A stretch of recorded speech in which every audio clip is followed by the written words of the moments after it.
শোনো, আজকে কোম্পানির মিটিং এ তোমাকে যেই জন্য বলাইছি, মানুষ গরমে অতিষ্ঠ হয়ে গেছে। এখন মানুষকে কিভাবে এই গরমে ঠান্ডা রাখা যায় সেই বিষয় নিয়ে আজকের মিটিং। কোন পদ্ধতিতে ঠান্ডা রাখা যায় সেই পরামর্শ তোমরা আমাকে দেবা। তোমরা কিন্তু আমার অফিসের সপ্তাহে সিনিয়র অফিসার, তাই তোমাদেরকে বলাইছি। তুমি বলো কিভাবে ঠান্ডা রাখা যায়।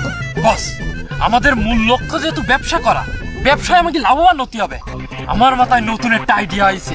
এই আইডিয়া দিয়ে ব্যবসায় পুরো আমরা বাড়ি দিয়ে দেবো। কি আইডিয়া? বস, আমরা ফ্যান বিক্রি করব। তোমার মাথায় কি গোবর গোবর বলা? হ্যাঁ, বাংলাদেশের মানুষ ফ্যান বেচতে আছে, এর মধ্যে আমরা এখন ফ্যান বেচতে নামবো এই কোম্পানি দিয়া? বস, আপনি শুধু আমার কথাটা একটু শোনেন। দেখেন না গোবরের মধ্যে কি বেরোয়। বাইট করো। বস, আমরা যত মসজিদ এবং মাদ্রাসা আছে, এই মসজিদ মাদ্রাসায় ফ্রিতে ফ্যান দেবো। এরপর আমরা খয়রাত করবো। বস, কথার মধ্যে বাবা দিল কেন? তোমার কথার মধ্যে না, আমার তো তোমার ইর মধ্যে দেওয়া উচিত আসলে। হ্যাঁ, ফ্রিতে যদি ফ্যান দেই মসজিদ মাদ্রাসায়, কোম্পানি তো লাডে উঠবে, এরপর তো খয়রাতি করা লাগবে। বস, আমার কথাটা শেষ করতে দেন আগে।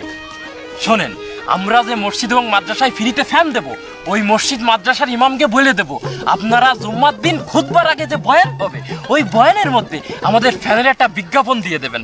বলবেন যে এই কোম্পানির ফ্যানের বাতাস খুবই ঠান্ডা। বস, এই বিজ্ঞাপন যখন ওই হুজুর দেবে, কোনো মুসল্লি হুজুরের কথাই কিন্তু না করতে পারবে না। বস, বস, আইডিয়াটা কেমন দিলাম? আমার এই গোবরের মধ্যে কি বেরোলো? সেমাই বাইরেছে তোমার গোবরের মধ্যে দিয়া। তোমার কথাটা কিন্তু দারুণ লাগছে। হ্যাঁ, এটার ম্যানেজমেন্ট তুমি করবা। ওকে, কি দারুণ হয়েছে।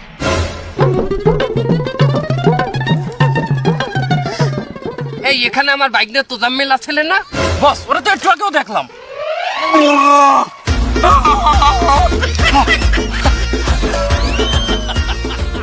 বাবু, জুতার ফিতা খুললে গেছিলে, এই ডুব দিয়ে ফিতা বাইন্ধে আইলাম। একটা মিটিং এর মধ্যে তুমি কেন না বললে জুতার ফিতা বানতে যাবা? হ্যাঁ, এখন কি এই যে কথাগুলো বললাম সেগুলো কি তোমাকে আবারও বলা লাগবে? না না না, মুই ব্যাপার কথাই শুনছি, খালি পানির নিচে তো কথাগুলো একটু মোটা গলায় শুনে গেছে।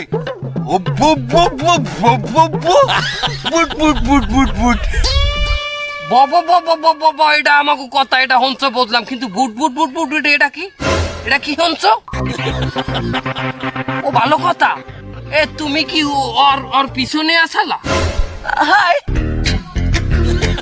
এ বারেক সাহেব, আপনি গ্যাসের ওষুধ খাইয়েন। স্যার, আমি কইতে চাইলাম কি, এই গরমের মধ্যে আমরা একটা টয়লেট সার্ভিস দিতে পারি। টয়লেট সার্ভিস মানে? স্যার, এই গরমের মধ্যে চেতা রোদে মানুষে একসের গামাইয়ে নাইয়ে চাইয়ে যায়। এখন এই আমাকে সার্ভিসম্যানরে হেরা কল দেবে, গামাই গেলে আমাকে সার্ভিসম্যান যাইয়া হ্যাঁ মশাই টসাই সুন্দরভাবে। আর যদি হেরা কোনো বাইলে হিট স্ট্রোকের দিকে চলে যায়, তাইলে আমাকে সার্ভিসম্যান বালতি আর প্লাস্টিকের একটা মগ লইয়ে যাইবে, যাইয়ে পানি দিয়ে সুন্দর মতো না হইছে হইয়ে ওই টয়লেট দিয়ে মশাই টসাই দিয়ে আইবে। বাহ, আইডিয়াটা দারুণ। কি বলবো তোমরা? তোমার পরামর্শটা করলে এককালে খারাপ না, আমার কাছে ভালো লাগে। এই যে স্যার, আপনাকে গরমে শরবত লই আইছি। ওই শরবত শরবত শরবত। এই ওইটার এই টানা গরমের মধ্যে আমি কি এই এক গ্লাস শরবত পাই নে?